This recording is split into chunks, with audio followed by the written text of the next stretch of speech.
আমি আজকে একাত্মতা ঘোষণা করছি এই কারণে, আমি আমার সন্তানের হত্যার বিচার চাই।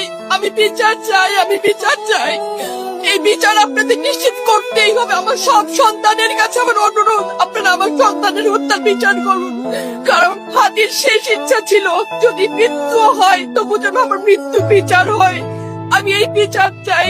ইনসাফের বাংলাদেশ চাইলে যদি হত্যাকরণ করতে হয়, আর কত রক্ত দেবে আমাদের সন্তানেরা? আর সহ্য করার ক্ষমতা আমাদের নাই।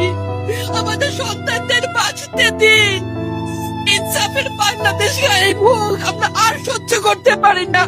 প্রশাসনের কাছে, সবার কাছে একটাই মাত্র অনুরোধ, আমাদের বাচ্চাদের বাঁচতে দিন, আমাদের ইনসাফের বাংলাদেশ দিন। কথা বলার শক্তি আমার নাই, আমার চোখ পড়ে আসছে। আমি সহ্য করার শক্তি আমাদের নাই। আমাদের বাচ্চাদের বাঁচতে দিন। প্রশাসন সজাগ হবে কবে? আর কত মৃত্যু আমার বাচ্চাদের দেখতে হবে? আমি কথা বলতে পারছি না। আপনারা সবাই আমার বাচ্চা হাদির জন্য দোয়া করবেন, আমাদের বাচ্চাদের জন্য দোয়া করবেন, আর ইনসাফের বাংলাদেশ যেন কায়েম হয় সেজন্য দোয়া করবেন। আসসালামু আলাইকুম।